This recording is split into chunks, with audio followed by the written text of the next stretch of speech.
A very good morning, my dear students. Welcome to Shivaji Group of Institutions online classes.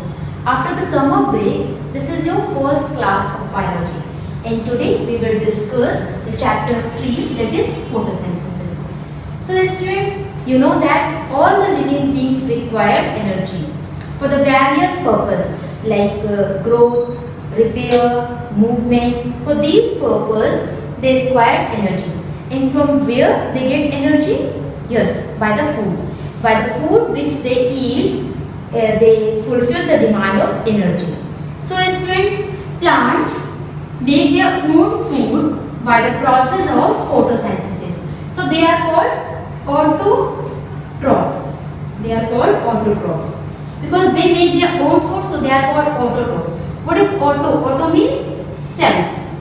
Trophs means prepare. Means they prepare their own food by self. So they are called autotrophs. But on the another hand, the animals are unable to prepare their own food. So they are called, animals are called heterotrophs. Because they depend on another for their food requirements. So they are called heterotrophs. Students, if you talk about the plants which make their own food by the process of photosynthesis. So for this process, the plant requires various things, and first of all we will discuss what is photosynthesis. Photosynthesis. Students, photo means light. Photo means light, and synthesis means to prepare. So, in the presence of light, the green plants prepare their food. This process is called photosynthesis. Means photosynthesis is the process in which, in the presence of light, green plants prepare their own food. This process is called photosynthesis.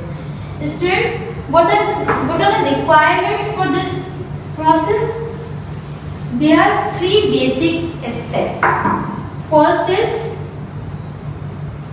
where this process take place. Okay? And second is what are the requirements? What are the requirements for this process? Third is what is synthesized.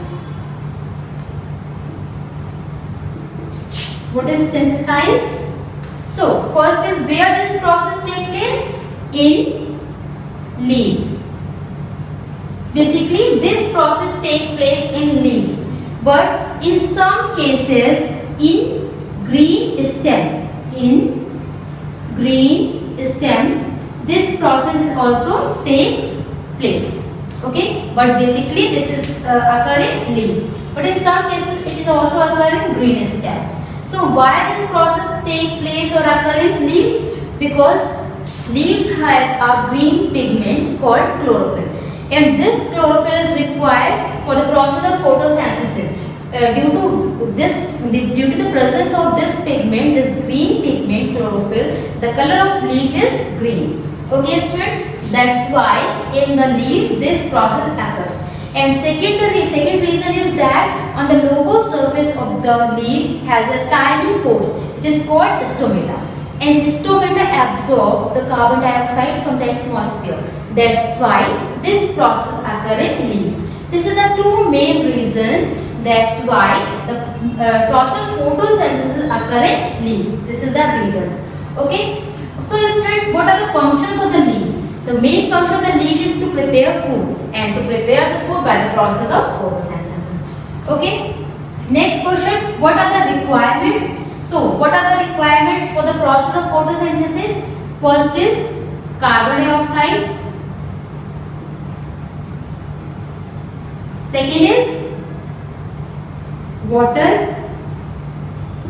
Third is sunlight. And fourth is chlorophyll.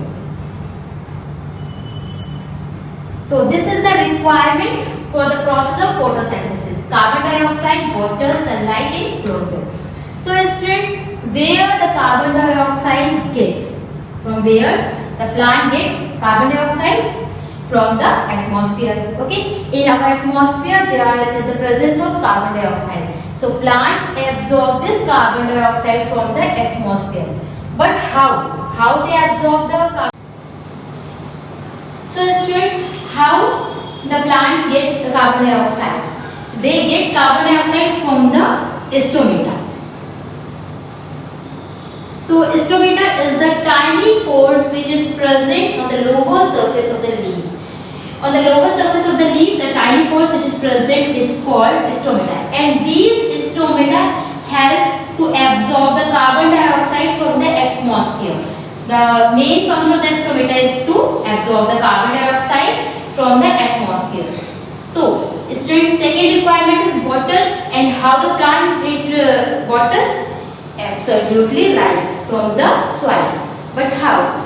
You know that in the soils, the roots are buried into the soil.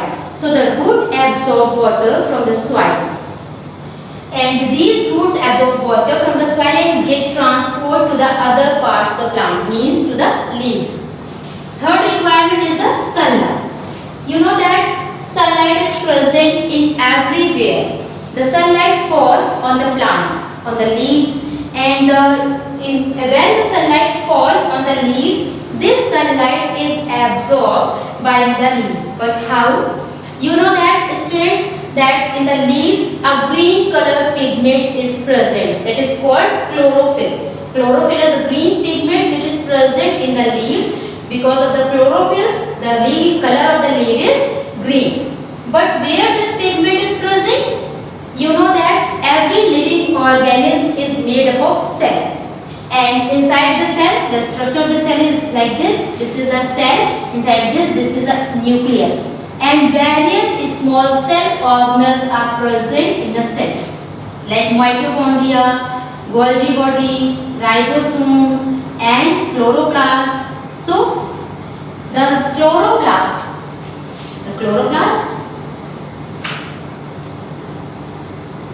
is a cell organelle in which this green color pigment is present. Means this chlorophyll is present inside this chloroplast, which is a cell organelle. Okay students, so the light which is fall on the leaves, the green color pigment chlorophyll absorb this sunlight. Okay, the main function of the chlorophyll is that.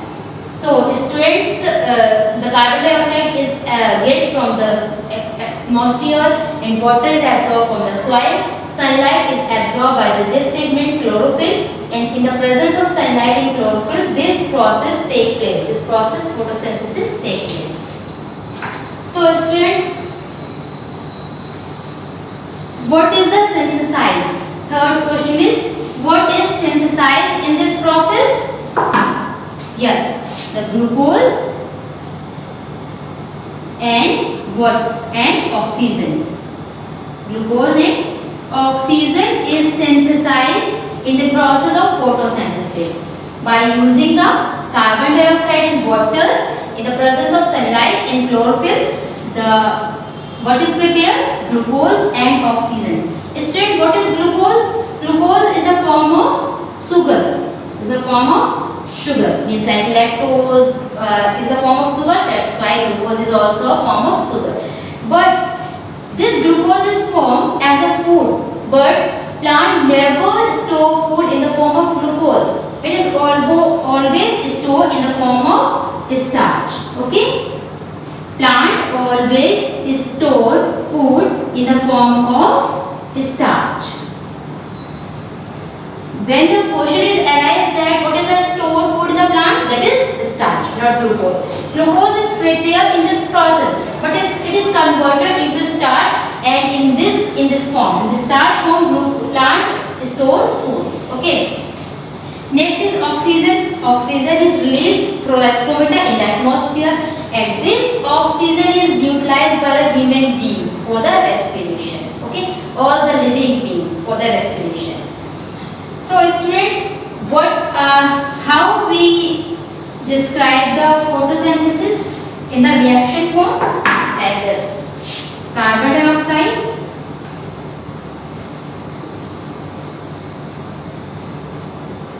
plus water in the presence of chlorophyll and sunlight. They prepare food which is of glucose and water. Okay, this is the reaction in which we show the photosynthesis. And what is the reaction form? Carbon dioxide plus water in the presence of chlorophyll and sunlight. Glucose is formed plus oxygen. One more thing, that the reaction is always in balancing form. Like the molecules of carbon is 6, but here is, so we balance the reaction by putting the 6. 6 carbon molecules is here, 6 is here. Hydrogen molecule is here 12, so we put 6. 6 2s are 12. The molecules of hydrogen is also 12. Now is 8, 6. Okay. Now this reaction is balanced.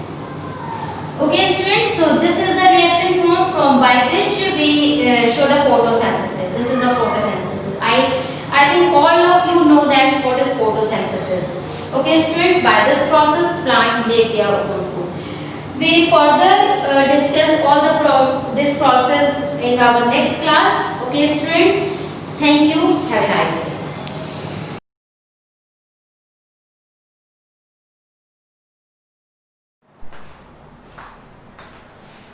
A very good morning students, welcome to online class. Today I am going to explain Geography 3rd chapter Weather and Climate for class 7. So let us start the chapter. Firstly, I want to describe what is weather. Weather is the name given to the day-to-day conditions of the atmosphere which surrounds the earth. तो weather क्या होता है बच्चों? ये नाम दिया जाता है day to day conditions of the atmosphere, मतलब एटमॉस्फेयर की, हमारे एटमॉस्फेयर की day to day changing conditions को ये बताता है विच सराउंड्स अर्थ, जो कि हमारी अर्थ को क्या करती है, घेरे रहती हैं. तो weather condition include wind, storm, rain, temperature, humidity. So what is weather? Weather is the name given to the day-to-day conditions of the atmosphere which surrounds the earth. It includes wind, storm, rain, humidity, temperature. Weather is never static. आपको पता है कि weather static नहीं है and can be generalized. Weather may vary from place to place. मतलब एक जगह का weather दूसरा होता है, दूसरी जगह का weather दूसरा होता था. Weather condition is not same in every area, so it may be heavy raining in one part and may be sunny in other part. ऐसा भी हो सकता है कि एक पार्ट में आपको बहुत ज्यादा बारिश हो रही है और दूसरे पार्ट में बिल्कुल भी बारिश नहीं हो रही है. So that's weather may vary from place to place. तो वेदर एक जगह से दूसरी जगह क्या होता रहता है बच्चों, चेंज होता रहता है. So therefore weather can be subject to change and it is affected by the factors like altitude and water bodies. So अब हम बात करते हैं बच्चों difference between weather and climate. Weather और क्लाइमेट में क्या डिफरेंस होता है? जैसा कि मैंने वेदर के बारे में बताया, वेदर क्या होता है बच्चों? Weather is the name given to the day to day conditions of the atmosphere. तो वेदर से हमें किस चीज की जानकारी मिलती है? Changing condition of atmosphere. Atmosphere की जो कंडीशंस होती है, डे टू डे कंडीशंस की जानकारी मिलती है. On the other hand climate. Climate is defined as the average weather condition of the temperature. तो climate से हमें क्या पता चलता है बच्चों? weather condition की, तापमान, टेम्परेचर की, weather condition की औसत तापमान के बारे में पता चलता है. Atmospheric pressure, winds, humidity and precipitation of a large area over a long period of nearly 30 years. तो क्या डिफरेंस है? वेदर से हमें क्या पता चलता है? डे टू डे कंडीशन के बारे में पता चलता है एटमॉस्फेयर की. जब भी क्लाइमेट क्या होता है, climate over a long period, मतलब कि किसी भी लंबे समय की हमारी जो एटमॉस्फेरिक चेंजेस हैं, एटमॉस्फेरिक कंडीशंस हैं, उनके बारे में पता चलता है क्लाइमेट से। तो is it clear what is difference between weather and climate? Weather is a name given to the day to day condition of the atmosphere. इससे क्या पता चलता है? एटमॉस्फेयर की डे टू डे कंडीशंस के बारे में पता चलता है। और क्लाइमेट से क्या पता चलता है बच्चों? Climate is defined as the average weather condition of the temperature. Is it clear? So this is difference between weather and climate. And now next is weather forecasting.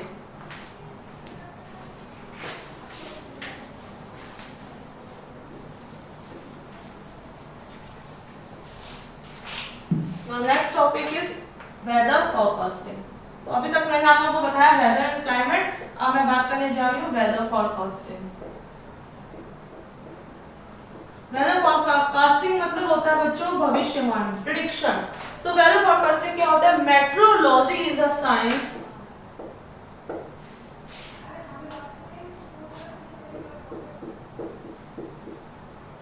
Metrology is the science that deals to study the weather conditions.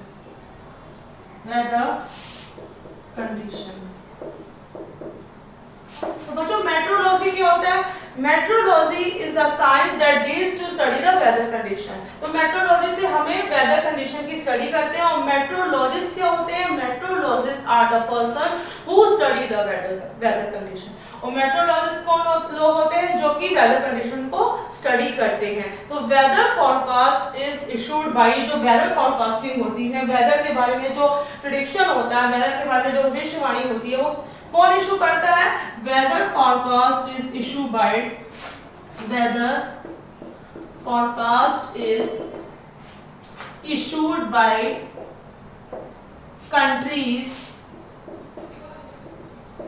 countries meteorological department। तो बच्चों weather forecast को कौन issue करता है? Country का meteorological department issue करता है। तो ये समझ आया कि मेट्रोलॉजी क्या होता है? Meteorology is the science that deals to study the weather condition. Meteorology हमारी क्या होती है? एक साइंस होती है जो वेदर कंडीशन को क्या करती है बच्चों? स्टडी करती है। And meteorologist are the person who study the weather condition. So weather forecast is issued by country's meteorological department. Is it clear? We often hear these weather forecast on television and radio. हम अधिकतर television और radio में weather forecasting को सुनते रहते हैं। These reports are based on the data collected by meteorological stations. So they use various instruments. ये लोग बहुत से इंस्ट्रूमेंट यूज करते हैं to gather a wide range of data on the basis of which the weather maps are prepared। तो ये बहुत ही large scale में डाटा को कलेक्ट करते हैं। तो कौन कौन से ये इंस्ट्रूमेंट्स यूज करते हैं? ये मेट्रोलॉजिस्ट कौन से इंस्ट्रूमेंट्स यूज करते हैं? Like ship, weather, weather rockets, ships, weather rockets, weather balloons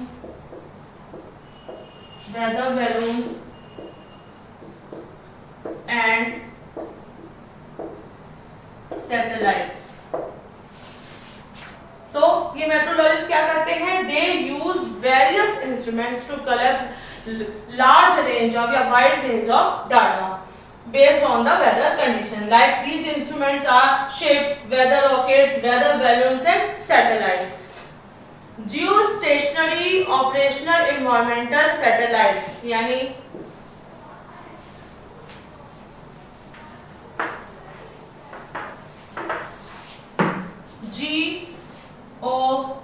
GOES, इसकी फुल फॉर्म क्या होती है बच्चों? Geostationary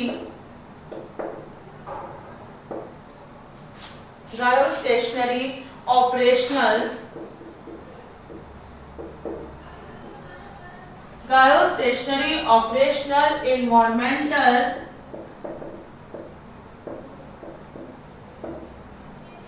station satellite. So this is a full form of GOES, GOES यानी geostationary operational environmental satellite. So this satellite provides continuous monitoring of the atmospheric conditions such as flash floods, hailstorms and hurricanes. तो ये जो हमारा geostationary operational environmental satellite है ये provide करता है बच्चों continuous atmospheric condition को प्रोवाइड करता है कि कहाँ पे बाढ़ हो रही है, कहाँ पे हमारा स्टॉर्म्स आ रहे हैं, कहाँ पे हमारा कुछ वेदर टॉर्नेडोज हो रहे हैं, तूफान आ रहे हैं. तो ये this geostationary operational environmental satellite provides continuous conditions of the atmospheric weather such as tornadoes, flash floods, hailstorms and hurricanes. Is it clear?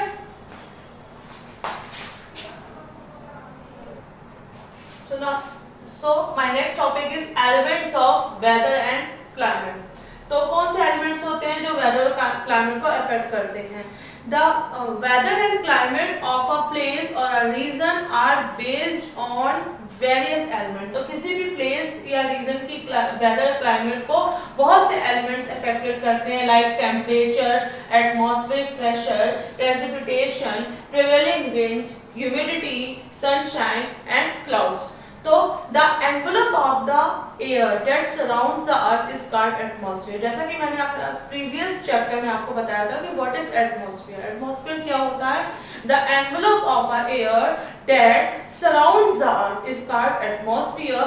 Earth is the only planet that is situated from the appropriate distance from the sun. तो अर्थ एक ऐसा planet है जो सूर्य से पर्याप्त दूरी पर है and has an atmosphere consisting of gases. तो हमारे एटमॉस्फेयर में बहुत सी गैसेस होती हैं like oxygen, carbon dioxide, nitrogen, methane. So the envelope of the air that surrounds the earth is called atmosphere. All these factors are responsible for existence of life on earth. The daily activities and economic activities like food and clothing, services, communication depend on the elements of weather and climate. तो हमारी जो daily activities है, हमारी जो economic activities है वो किस पर डिपेंड करती है बच्चों? हमारे वेदर और क्लाइमेट के एलिमेंट्स पे डिपेंड करती है. The important elements of weather and climate are as follow. तो सबसे पहले बात करते हैं बच्चों टेम्परेचर यानी तापमान. तो temperature is a measure of how hot और कोल्ड द प्लेस और थिंग इज. तो टेम्परेचर हमारा क्या होता है? एक मेजर होता है, एक माप होती है जिससे हमें पता चलता है कि कोई भी थिंग, कोई भी वस्तु या कोई भी प्लेस कितना गर्म है या कितना ठंडा है. Is it clear? So temperature is a place of how hot और कोल्ड अ थिंग और a place is. Temperatures vary greatly throughout the world due to various reason. तो टेम्परेचर भी हर जगह का अलग अलग होता है. There are so many factors that affect the temperature like soil, wind erosion, season, time of the day to day, even vegetation. तो हमारा टेम्परेचर को भी कौन से फैक्टर्स अफेक्ट करते हैं बच्चों? जैसे विंड अफेक्ट करती है, वेजिटेशन वहाँ का इफेक्ट करता है, लैटिट्यूड इफेक्ट करता है, एल्टीट्यूड इफेक्ट करता है, नियरनेस द सी मतलब समुद्र से कितनी दूरी पर है या समुद्र से कितने पास में. ये सब चीजें हमारी टेम्परेचर को इफेक्ट करती हैं. Temperature is measured by thermometer. तो टेम्परेचर को हम लोग किससे मापते हैं बच्चों? टेम्परेचर को हम लोग थर्मोमीटर से मापते हैं. Is it clear? Now next element is atmospheric pressure यानी वायु दाब. Atmospheric pressure is the pressure exerted by the weight of the atmosphere on the earth surface. तो atmospheric pressure क्या होता है बच्चों? एक pressure होता है, एक दबाव होता है exerted by the weight of the atmosphere on the earth surface. This atmospheric pressure varies from place to place and also varies from time to time. तो ये जो हमारा atmospheric pressure होता है ये भी एक जगह से दूसरी जगह चेंज होता रहता है और एक समय से दूसरे समय चेंज होता रहता है. We are surrounded by air. जैसा कि हमें पता है कि हम लोग चारों ओर हमारे क्या है? एयर है, वायु है. We are surrounded by air but we do not see the air, लेकिन हम इस एयर को देख नहीं सकते, yet we feel the pressure of the air, लेकिन हम इस एयर के प्रेशर को क्या कर सकते हैं, फील कर सकते हैं। Therefore air pressure and winds are, इसीलिए जो हमारा एयर प्रेशर और विंड्स है ये हमारे क्या है, इनविजिबल एलिमेंट्स ऑफ वेदर, ये हमारे वेदर के इनविजिबल एलिमेंट्स है, that we can not see the air pressure and wind but we feel the pressure and wind. So these are the invisible elements of the weather which influence the components of weather, temperature and humidity, जो कि influence करते हैं इसके components को, weather के components को, कौन से components को, temperature को और humidity को। Like any other material object, air has also weight, मतलब दूसरे material object की तरह air में भी क्या होता है बच्चों, weight होता है। This is evident while we are walking or driving against the wind. This is because air is a mixture of gases. ये किस वजह से होता है, क्योंकि air हमारा क्या है, mixture of gases, बहुत सी gases का क्या है, mixture है। Is it clear? The atmospheric pressure is measured by mercury barometer. The atmospheric pressure को बच्चों हम लोग कैसे measure करते हैं, mercury barometer से measure करते हैं। Now that's all for today. I will continue this chapter in my next video.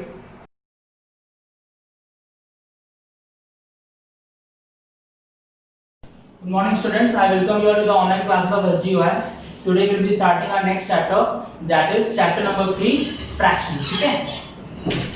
In class 6 and in lower classes as well आपने fractions के बारे में काफी कुछ सीखा है, but today we will be moving a step ahead into that progress. ठीक है? So let's start with the very basic. Sometimes you have clearly have seen certain kind of numbers, for example 1/7, है ना? ऐसा आप देखते हो तो आप क्या बोलते हो, दिस इज अ फ्रैक्शन, है ना? फ्रैक्शन का एक्चुअली मतलब क्या होता है, फ्रैक्शन का एक्चुअली मतलब होता है कि कंप्लीट चीज में से कितना पार्ट आपने यूज कर लिया या कितना पार्ट क्या चीज को रिप्रेजेंट कर रहा है ना। सो फॉर एग्जांपल हम बहुत ही छोटा सा एग्जांपल लेंगे।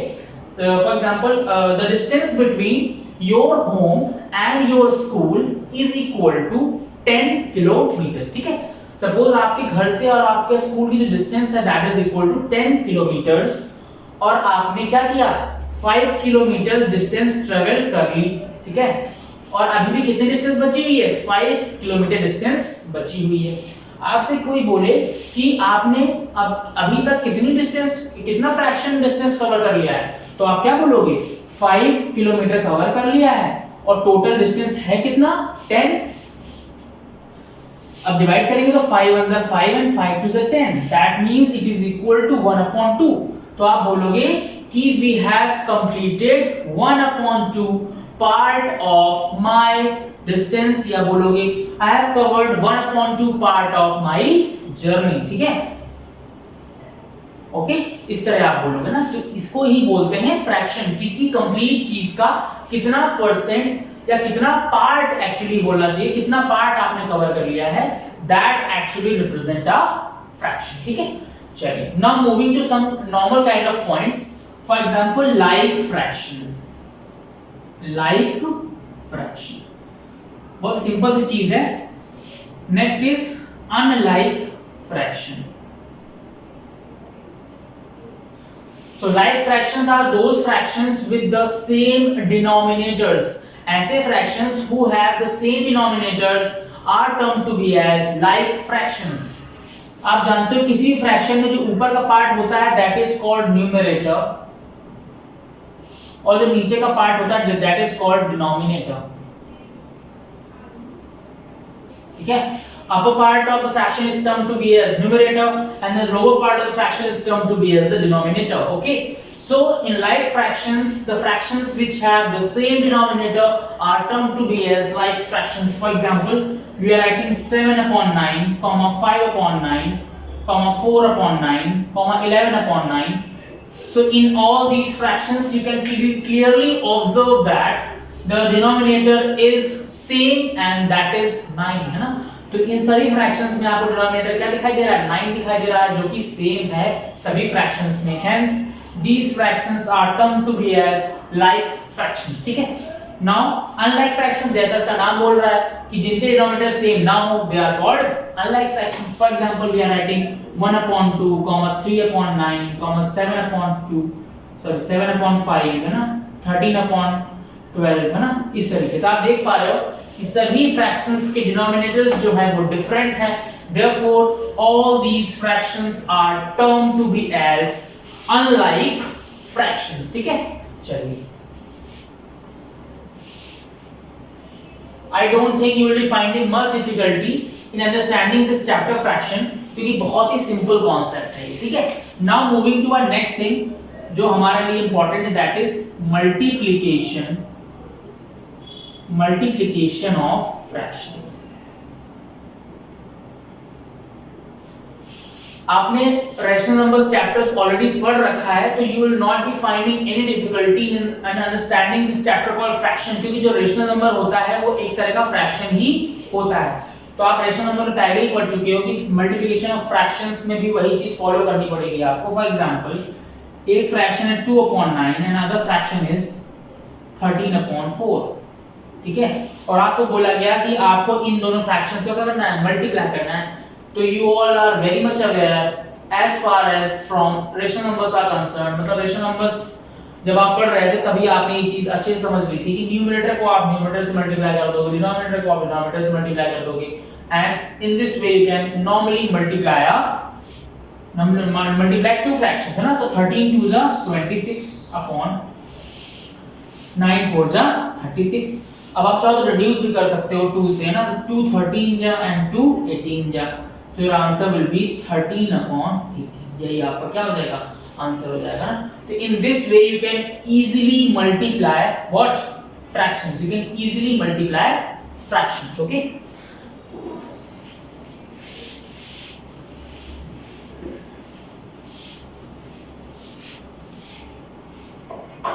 moving ahead, 1 minute, moving ahead into that process, आपको जो फर्स्ट एक्सरसाइज है that is completely based upon the multiplication of fractions, और उसको हम स्टार्ट करेंगे. That is exercise 3A. ठीक है, in question number 1 it is saying find the product. Product means multiplication, simple. 2-3 part कर दे रहा हूं, लाइक सेकंड पार्ट में कर दूंगा आपके लिए. I will be doing 6th part, ठीक है, 6 पार्ट कर रहा हूं. तो in second part it is written 7/18 multiply by 9/40. ठीक है, आप देखो, आप 9 1 9 एंड 9 2 18, 7 1 7 एंड 7 2 14. ठीक है, ऊपर क्या बचा 1 और 1, नीचे बचा 2 एंड 2. न्यूमरेटर 1 को 1 से मल्टीप्लाई करेंगे आप तो कितना मिलेगा, 1 मिलेगा, अपॉन 2 को 2 से मल्टीप्लाई करेंगे तो मिलेगा कितना, 4. सो 1/4 will be your answer. ठीक है.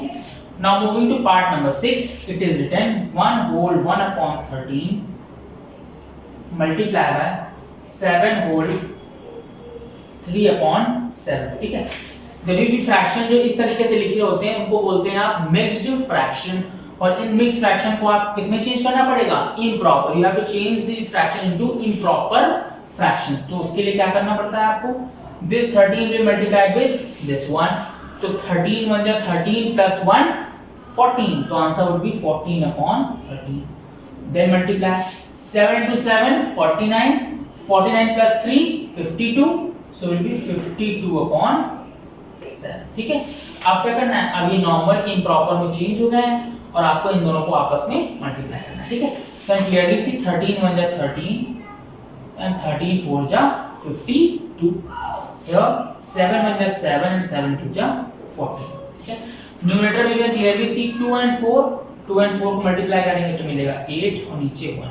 8/1 will be your answer. ठीक है, तो सिमिलरली आप और भी सारे पार्ट्स कर सकते हो up to question number 10. Up to question number 10 आप आराम से अपने आप सॉल्व कर सकते हैं, है ना. Now moving to word problems, है ना. इसी एक्सरसाइज में वर्ड प्रॉब्लम्स भी गिवन है आपको. Now moving to those word problems. In question number 11. Question number 11 is saying a car can travel 12 whole 1/2 kilometer in 1 liter of petrol. बोला जा रहा है कि एक कार है वो 1 लीटर पेट्रोल में 12 whole 1/2 किलोमीटर का डिस्टेंस ट्रेवल कर लेती है. How much distance can it travel in 42 whole 3/5 litres of petrol. तो आप क्लियरली देख पा रहे हो कि 1 लीटर पेट्रोल में डिस्टेंस इतना कवर कर रहा है, तो ज्यादा पेट्रोल में ज्यादा डिस्टेंस कवर करेगा। इसका मतलब हमें क्या करना पड़ेगा, मल्टीप्लाई करना पड़ेगा। ठीक है, तो स्टेटमेंट्स कैसे लिखेंगे आप, you will be writing distance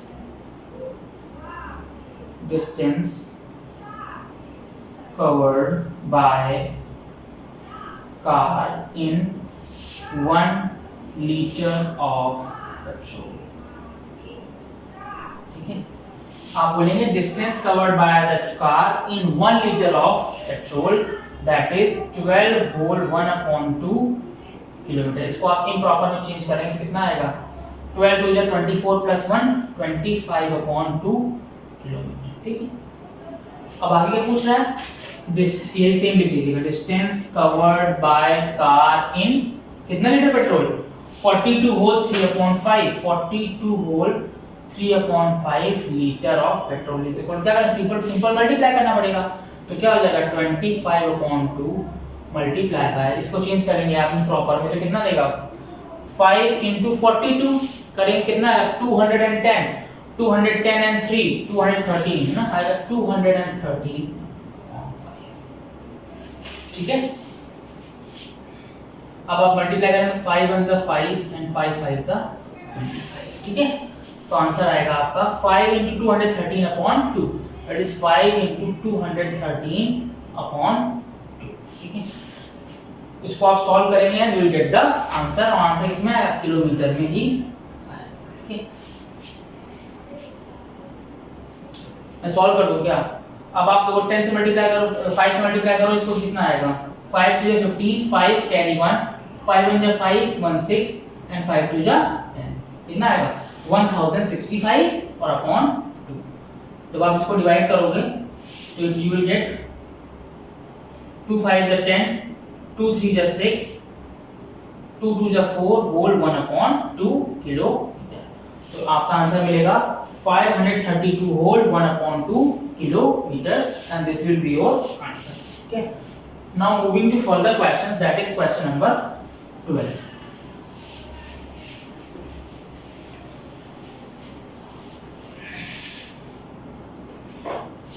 question number 12 पे जाते हैं। बोला जा रहा है, a graphic designer charges ₹27 whole 3/5 for each diagram, find the amount he will charge if he design 186 diagrams of a book। तो इसमें भी आपको क्या करना है, सीधे सीधे मल्टीप्लाई करना है। ठीक है, now moving to question number 13। It is saying एक क्लॉथ है जो पर मीटर जो उसका पैसा लगता है that is ₹715, that is 715 whole 1/4 rupees. तो आपको ऐसे ही 3 होल 2/5 मीटर क्लॉथ की क्या निकालनी है, कॉस्ट निकालनी है। तो इस क्वेश्चन में भी आपको सिंपली मल्टीप्लाई करना है। 13 वाला मैं बता देता हूं आपको करके। तो आप पहले क्या लिखोगे, कॉस्ट ऑफ क्लॉथ पर मीटर, कॉस्ट ऑफ क्लॉथ पर metre.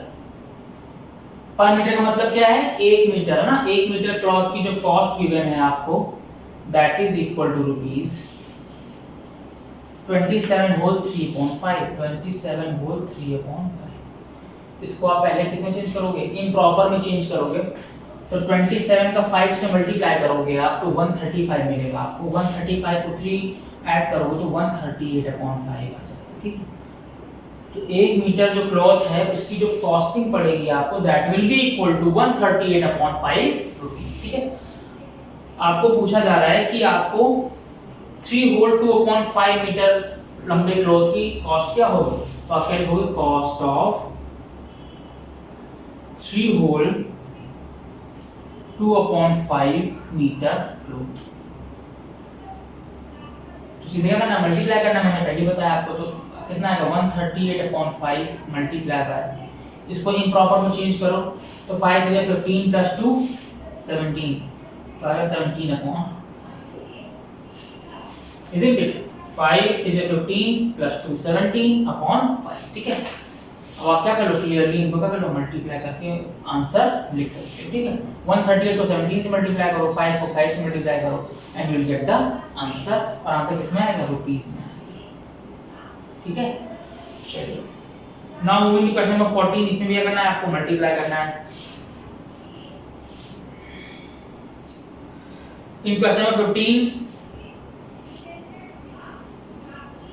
it is saying a car traveled from city A to B with a uniform speed of this. Find the distance between the two cities if it took 4 whole 3/8 hours for the car to reach city B from city A. ये 14 number question और बता देता हूँ आपको मैं, बाकी 15 number question भी आप अपने आप से ट्राई करेंगे, बिकॉज जो वो क्वेश्चन है उसमें भी आपको मल्टीप्लाई ही करना है। करना आपको 14 नंबर क्वेश्चन 15 नंबर क्वेश्चन में मल्टीप्लाई है, बट ये थोड़ा अलग है तो मैं बता रहा हूँ आपको, ठीक है। In question number 15 it is saying a car traveled from city A to city B with a speed of 52 whole 2/7 kilometer. The speed of the car,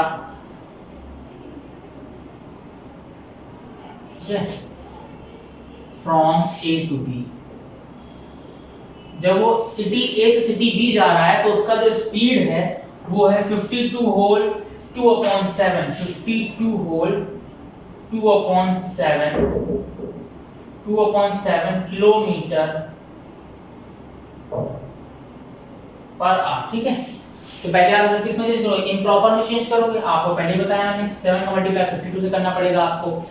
कितना आएगा, 7 2 जा 14, 4 कैरी 1 एंड 7 5 जा 35, 35 प्लस 1 36, तो 364 और 2 ऐड करोगे आपको कितना आएगा 366/7 किलोमीटर पर, ठीक है। अब आगे बोला जा रहा है time taken by the car, है ना। टाइम कितना लगा उसको, time taken by the car, तो कार को टाइम लगा वो लगा आपको 4 होल 3/8 आवर्स 4 होल 3/8 आवर्स। इसको आप इम्प्रॉपर में चेंज करोगे तो क्या करोगे, 8 4 जा 32, 32 प्लस 3 35/8 आवर्स, ओके। अब क्या निकालोगे, डिस्टेंस निकालनी है ना, डिस्टेंस। तो डिस्टेंस का फॉर्मूला होता है स्पीड मल्टीप्लाई बाय टाइम, ठीक है।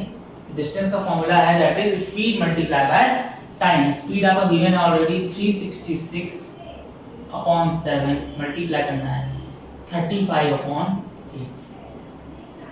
आप क्लियरली देख पा रहे हो कि 7 1 जा 7 एंड 7 5 जा 35, ठीक है। अब आप देखो ये 8 से डिवाइड होगा कि नहीं होगा, नहीं होगा, तो 4 से करके देखते हैं 4 से होगा कि नहीं होगा। 4 से देखते हैं ना, 4 2 जा 8, 4 से भी नहीं होगा, 2 से करते हैं, तो 2 4 जा 8, 2 1 जा 2, 2 8 जा 16 एंड 2 3 जा 6। तो आपको क्या मिल गया, 183 मल्टीप्लाई बाय 5/, ठीक है। 183 को आप 5 से मल्टीप्लाई करोगे तो यू विल गेट 5 3 जा 15, 5 कैरी 1, 8 5 जा 40, 40 प्लस 1 41 कैरी 4, 5 1 जा 5 प्लस 4 9, 9 is 15/4, ठीक है। अब आप डिवाइड करो उसको, किसको करना है, 915/4 करना है, ठीक है। डिवाइड करोगे यू विल गेट 4 2 जा 8 कैरी 1, 1 और 1 11, 4 2 जा 8 कैरी 3, 3 और 5 35, 4 8 जा 32 होल 3/4। तो आपका आंसर आ जाएगा 228 होल 3/4 किलोमीटर्स। जिनको समझ में नहीं आया हो वो यहाँ पे अलग से डिवाइड करके देख लें इसको, 915 को किससे, 4 से। ये जो लिखा है ये क्वेश्चन है, ये जो लिखा है रिमाइंडर है, और ये जो लिखा है वो रिवाइज है, ठीक है। इस तरीके से आप क्वेश्चन नंबर 15 को भी सॉल्व कर सकते हैं। Moving to question number 16। Question number 16 I have already told you कि एकदम वैसा ही क्वेश्चन है जैसा कि आगे सारे क्वेश्चंस करके आए हो आप। स्टेटमेंट्स आपको अपने आप इसमें लिखने पड़ेंगे और आपको क्या करना है, अपने आप से इसको मल्टीप्लाई करके you get the answer. Simply आपको क्या करना है, दोनों वैल्यूज को पहले इम्प्रॉपर में चेंज करना है और उसके बाद एरिया निकालने के लिए लेंथ इनटू ब्रेड्थ मतलब मल्टीप्लाई करना है दोनों वैल्यूज को और you will get the answer, ठीक है। तो this is the completion of exercise 3A। I hope आपको फ्रैक्शंस चैप्टर स्टार्ट करा है मैंने और समझ में आया है। Try to solve these questions by your once again। जो मैंने नहीं बताया वो तो करेंगे, जो बता दिए उनको भी आप अपने आप से ट्राई करेंगे, ठीक है। Till then, चलिए नेक्स्ट क्लास में आपसे आगे बढ़ेंगे। Till then, thank you. See you in the next class.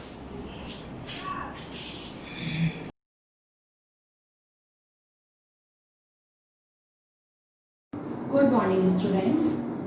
Student, this is class 7E. Subject is computer, and the chapter 3rd, malicious software. Today we discuss malicious software. Students, you know very well what is the software. Definition of software. Software means set of programs that instruct your computer. That means कि all the software perform any type of task. That means कि all the programs are used to instruct computer to perform different types of tasks.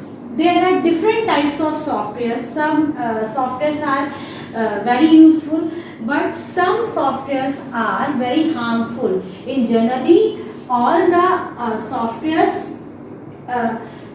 make useful thing, but by mistake or जैसे कह सकते हैं हम लोग कि some destructive candidates or some destructive programmers create are destructive programs. These programs are harmful for our computers. Okay, the term malicious software means malware software. These are the malware software. The malware software is a combination of two words. Okay, malicious softwares are also called the malware software. Okay, and the malware word is a combination of two words. First is the malicious and second is the software. The word malicious means which one is the harmful, यानी कि जो आपको नुकसान देने के लिए होता है, नुकसान के लिए है, उनको हम लोग malicious कहते हैं. ओके, उनको हम लोग क्या कहते हैं? उनको हम लोग malicious कहते हैं. अब उसके बाद आया है कि what is the malware software? ये करता क्या है and what can do malware softwares? तो it is a software, you know very well, it is a software, it is a harmful software. Okay, it is a harmful software. It is a software that is developed or written to create mischief or hurt the user. That means कि ये जो software जो बनाए जाते हैं वो generally जो है वो आपका जो यूजर को हर्ट करने के लिए और आपके सिस्टम को और the damage there computer. Okay, और ये किससे डेवलप किए जाते हैं? दीज आर डेवलप्ड और रिटन टू क्रिएट मिसचीफ और हर्ट द यूजर और डैमेज देयर कंप्यूटर. यानी कि उसके कंप्यूटर को और यूजर को हर्ट करने के लिए और डैमेज करने के लिए ही इन जनरल ये जो सॉफ्टवेयर्स होते हैं, मैलिशियस सॉफ्टवेयर या मालवेयर सॉफ्टवेयर्स, ये डेवलप किए जाते हैं. ओके, अब आपका बारी आती है कि how many types of malware software. There are different types of malware softwares. Yeah, malicious software. These are the virus, worm, trojan, spyware, sweeper, and adware. It is also, these are the category of malware software. That means कि which softwares are harmful for the computer. यानी कि जो आपके system, these are the harmful for the computer, which called malware software. यानी कि वो system जो वो सारे सॉफ्टवेयर जो आपके कंप्यूटर के लिए हार्मफुल हैं, these are called the malware software. Like virus, you know very well the term virus, the word virus. Worm, you know very well. Trojan horse, this is the famous virus. Spyware, sweeper, and the adware. Okay, now next topic is the what is the purpose of malware. Generally, malware softwares are still personal, financial or business information. Okay, आप आजकल आप generally आप लोग mobile में message में देखते होंगे, ये आपका आता है कि don't share your account, personal account और आईडी. आपको जनरली ऐसा करके मैसेज आते हैं ना कि आप अपनी आईडी किसी से शेयर मत करिए, आप अपना आधार कार्ड किसी को मत बताइए. तो वो, या अगर आपका कोई भी अकाउंट नंबर है, कोई आपसे कोई ऐसी आपकी कोई कॉल आती है और वो आपसे कहते हैं ना कि नहीं मैं बैंक का मैनेजर बोल रहा हूँ, आप अपना अकाउंट नंबर बताइए, ये तो इस तरह का वो आपसे मैसेज बीच बीच में आते रहते हैं कि आप अपनी ये जो पर्सनल इंफॉर्मेशन इनको किसी से भी शेयर मत करिए। वो इसीलिए होता है कि इस तरह से क्या होता है कि दे स्टिल पर्सनल, फाइनेंशियल और business information. Okay, next is obtain personal information, disturb activities. When your system has or your system have malware, it disturb your activities or you disturb their computer activities. Next is the obtain secret government and security information. Send email spams. With the email spam, the software fetches all the personal information. Okay, now the next topic is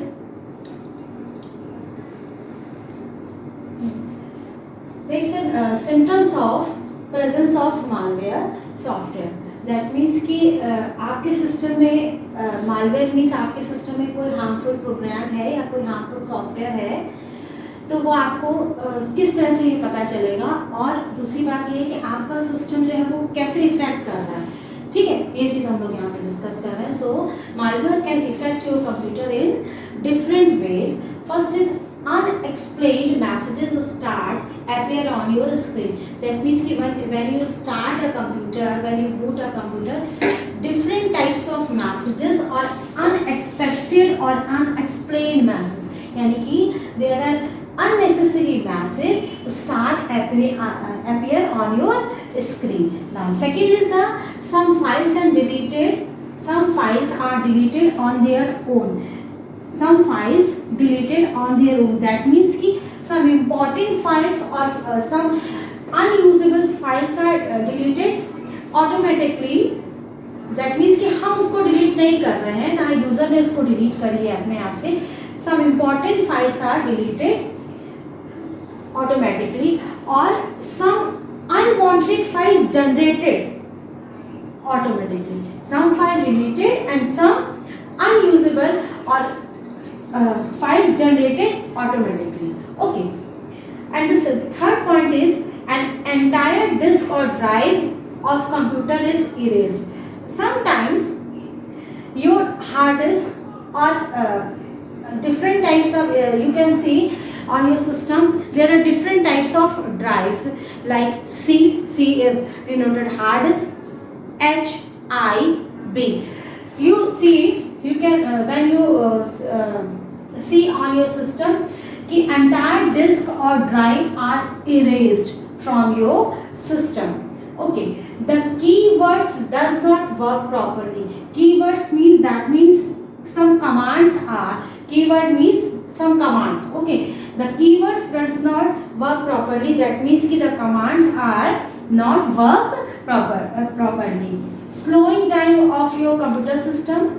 आपका जो computer system है the work slowly.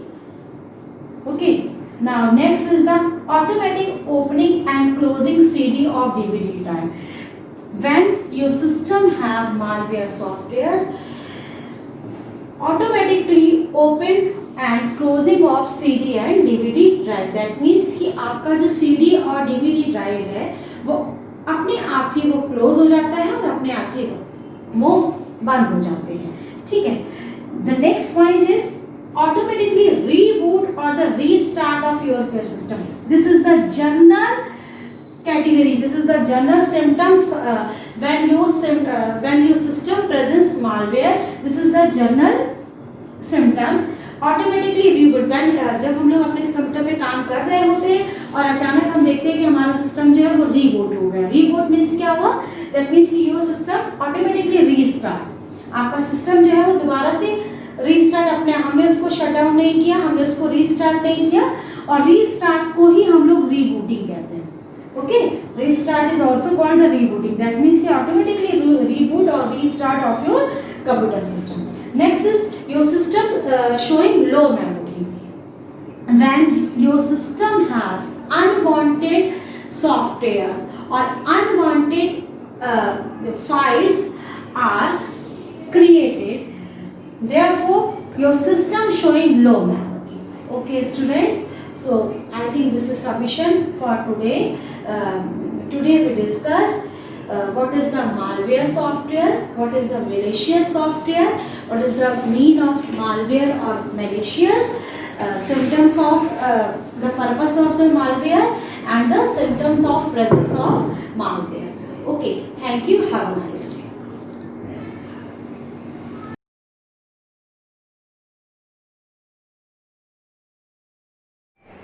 Hello everyone, welcome to SJI online class. Class 7, subject Hindi literature, lesson 3 नमक की मिठास। बच्चों, आज मैं हिंदी साहित्य के अंतर्गत पाठ 3 नमक की मिठास नामक पाठ को आपको पढ़ करके समझाऊंगी तथा उसमें जो कठिन शब्द होंगे उसका भी अर्थ मैं बताऊंगी। बच्चों, नमक की मिठास नामक पाठ को के शंकर पिल्ले जी द्वारा लिखा गया है। इसमें इन्होंने बताया है कि भोजन में नमक जितना जरूरी है उतना ही जरूरी जीवन में आपसी रिश्ते और स्नेह प्रेम है। जिस प्रकार नमक के अभाव में भोजन सरस और पूर्ण नहीं हो सकता, अर्थात बिना स्वाद के हो जाता है। नमक नहीं है तो खाने में कोई स्वाद नहीं होता है, चाहे आप उसको कितना भी अच्छा बना ले। तो नमक की अपनी एक अलग भूमिका होती है। उसी प्रकार परिवार में आपसी प्रेम और स्नेह के अभाव में रिश्ते प्रगाढ़ नहीं होते। प्रगाढ़ का अर्थ क्या होता है? मजबूत। अर्थात जब हमारे परिवार में अगर हम 2 लोग हैं, 4 लोग हैं या 10 लोग हैं, हमारे परिवार में एकता और आपसी प्रेम नहीं है तो हमारे रिश्ते आपस में मजबूत नहीं हो सकते। जिस प्रकार से आप भोजन को कितना भी अच्छा बना ले, परंतु उसमें अगर आप नमक नहीं डालते हैं तो वह सब्जी हो या आपको कोई भी ऐसा व्यंजन जिसमें नमक पड़ता है तो वह व्यंजन आपको अच्छा नहीं लगेगा। तो बच्चों, आइए अब हम आगे इस पाठ को अध्ययन करते हैं। Page number 20। बच्चों, इस पाठ को बहुत ही सरलता पूर्वक मैं आपको समझाऊंगी। आप इसको समझते हुए इसके अर्थ को भी समझेंगे। एक राजा की 3 बेटियां थीं। एक दिन उसने अपनी बेटियों को अपने पास बुलाया और उनसे कहा, मेरी प्यारी बच्चियों। किसने कहा? उस राजा ने। लोग कहते हैं कि मैं बहुत बड़ा राजा हूँ, वे मुझे बहुत प्यार करते हैं और मेरा इतना सम्मान करते हैं कि मेरे लिए अपनी जान देने को भी तैयार रहते हैं। लेकिन मैं यह जानना चाहता हूँ कि मेरी अपनी बेटियां मुझसे कितना प्यार करती हैं। पिताजी, मैं आपको बहुत प्यार करती हूँ। मेरा प्यार आकाश की भांति अनंत और स्वर्ण की भांति शुद्ध है। ऐसा किसने कहा? राजा की बड़ी बेटी ने। तो यहाँ पर अनंत का अर्थ होता है जिसका अंत ना हो। अनंत का अर्थ क्या हुआ? जिसका अर्थ ना हो। और स्वर्ण तो आप जानते ही हैं, स्वर्ण में होता है सोना। स्वर्ण का अर्थ क्या होता है? सोना। सोना अर्थात जो धातु है। यह सुनकर राजा बहुत प्रसन्न हुआ। अर्थात जब बड़ी बेटी ने कहा कि मैं आपको आकाश की भांति अनंत और स्वर्ण की भांति शुद्ध मेरा प्रेम है आपके प्रति, तो बड़ी बेटी की बात सुनकर राजा बहुत प्रसन्न हुए। मझली बेटी ने कहा, पिताजी, आपके लिए मेरा प्यार समुद्र की भांति असीम और हीरे जवाहरात की भांति मूल्यवान है। ऐसा किसने कहा? मझली बेटी ने। राजा की प्रसन्नता का ठिकाना ना रहा। तो यहाँ पर असीम का अर्थ बताया गया है जिसकी सीमा ना हो। असीम, असीम का अर्थ क्या होता है? जिसकी सीमा ना हो। पिताजी, मेरा प्यार ऐसा ही है जैसा कि एक बेटी का अपने पिता के लिए होता है। सबसे छोटी बेटी ने उत्तर दिया। किसे? अपने पिता को। क्या तुम मुझे केवल साधारण नमक के बराबर प्यार करती हो? राजा ने फिर पूछा। हाँ पिताजी, उसने उत्तर दिया। किसने? छोटी बेटी ने राजा की। राजा क्रोध से लाल पीला हो गया। मुझे इस तरह अपमानित करने का फल तुम भुगतोगी, वह बोला। कौन बोला? राजा बोला। उस दिन से राजा ने अपनी छोटी बेटी से बात करना छोड़ दिया। वह उसकी ओर देखता तक नहीं था। समय बीतता गया। राजा ने अपनी दोनों बड़ी राजकुमारियों का विवाह दो राजाओं के साथ कर दिया।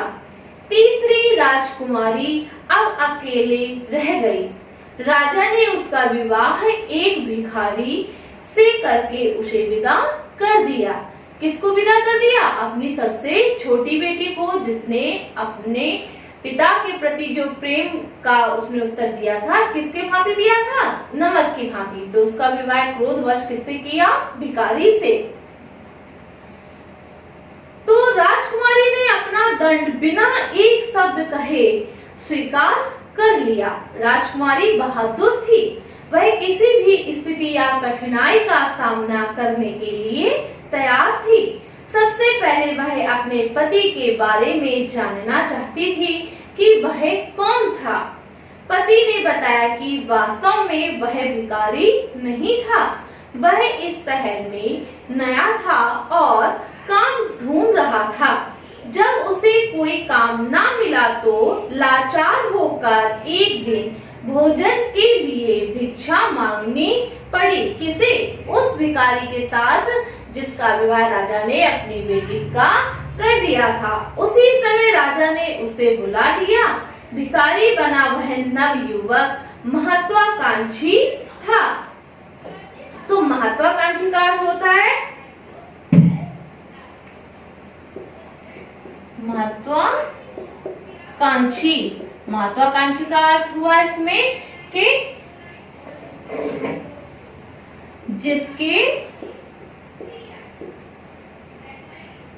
जिसके मन में कुछ बड़ा करने की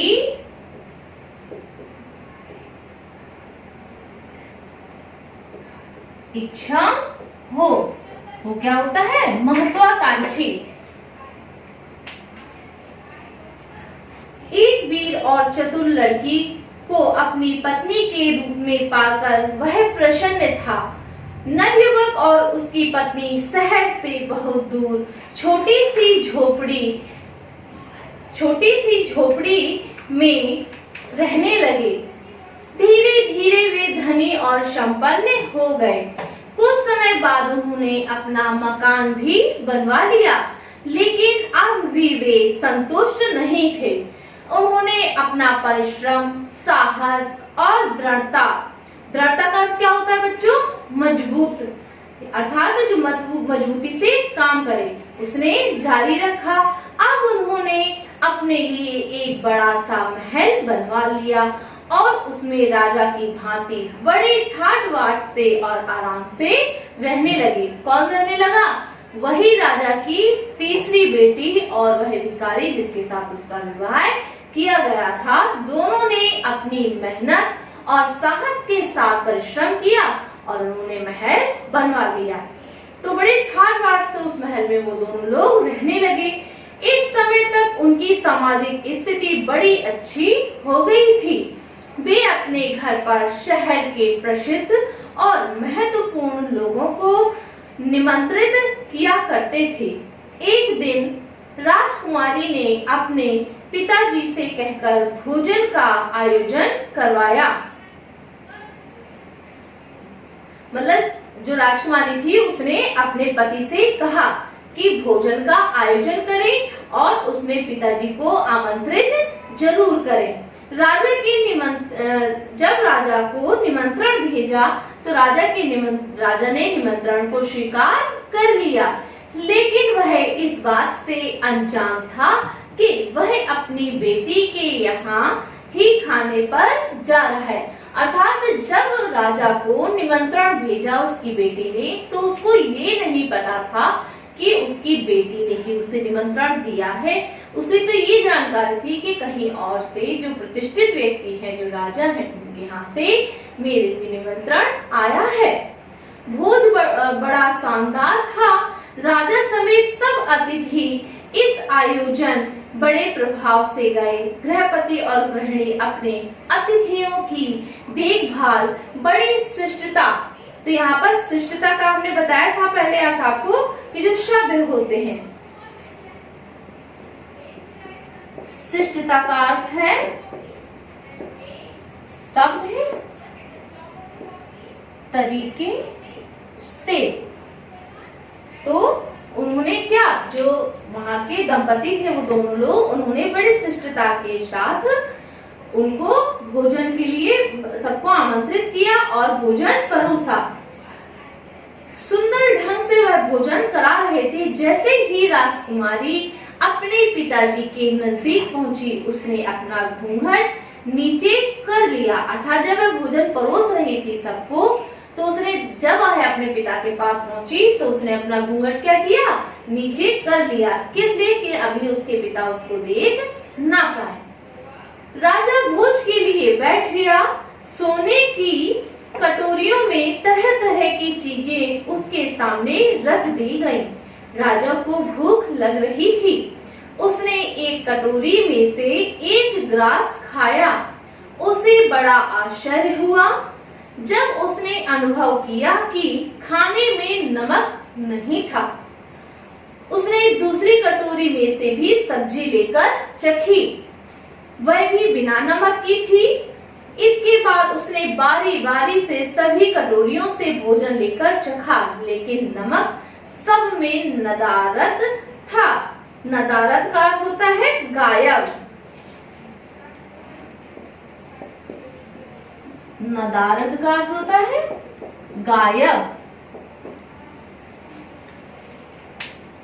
राजा को बड़ा गुस्सा आया। उसने अपने चारों ओर देखा तो पाया कि बाकी अतिथि तो मजे से भोजन का आनंद ले रहे थे। घूंघट निकाले गृहिणी फिर राजा के समीप आई। उसने बड़े मीठे स्वर से पूछा, महाराज, क्या आपको हमारे यहाँ का भोजन अच्छा नहीं लगा? राजा गरजा, तुम्हारा खाना अच्छा लगा। ऐसा खाना मैंने मेरे सामने परोसने की तुम्हारी हिम्मत कैसे हुई? यह खाना बिना नमक के पकाया गया है। तुमने मुझे ऐसा खाना परोसकर मेरा अपमान किया है। गृहिणी ने तब अपना घूंघट उठाते हुए कहा, तो आपको नमक अच्छा लगता है? निसंदेह आपके लिए वह सोने और जवाहरात से अधिक मूल्यवान है। राजा ने गृहिणी की ओर देखा। उसके आश्चर्य का ठिकाना ना रहा। अरे, यह तो उसकी तीसरी बेटी उसके सामने खड़ी थी। राजा कुछ ना कह सका। पहली बार उसने अनुभव किया कि आदमी के लिए यह साधारण नमक सोने जवाहरात से भी अधिक कीमती है। राजा ने राजकुमारी से कहा, मेरी बच्ची, मेरी मूर्खता के लिए मुझे क्षमा कर दो। छोटी बेटी ने जैसा व्यवहार राजा के साथ किया था, उसके लिए वह लज्जित था। अब वह अपनी गलती को किसी तरह सुधारना चाहता था। उसने छोटी राजकुमारी और उसके पति को अपना सारा राज्य दे दिया और फिर वे सब आनंद पूर्वक रहने लगे। तो बच्चों, जो ये पाठ है नमक की मिठास, इस पाठ से हमें क्या शिक्षा मिलती है कि व्यक्ति को कभी भी इस तरीके का व्यवहार नहीं करना चाहिए कि दूसरों को उससे तकलीफ हो। अर्थात हमें हर व्यक्ति की अहमियत, परिवार के सदस्यों की अहमियत और उनके स्नेह ममता की अहमियत होनी चाहिए। उसे हम किसी भी धन संपत्ति या दौलत से तौल नहीं सकते। तो बच्चों, इस पाठ से हमें शिक्षा मिलती है कि हमें सदैव दूसरों के साथ अच्छा व्यवहार करना चाहिए, क्योंकि समय सदैव किसी का एक जैसा नहीं रहता है। तो आज के लिए इतना ही। Thank you students.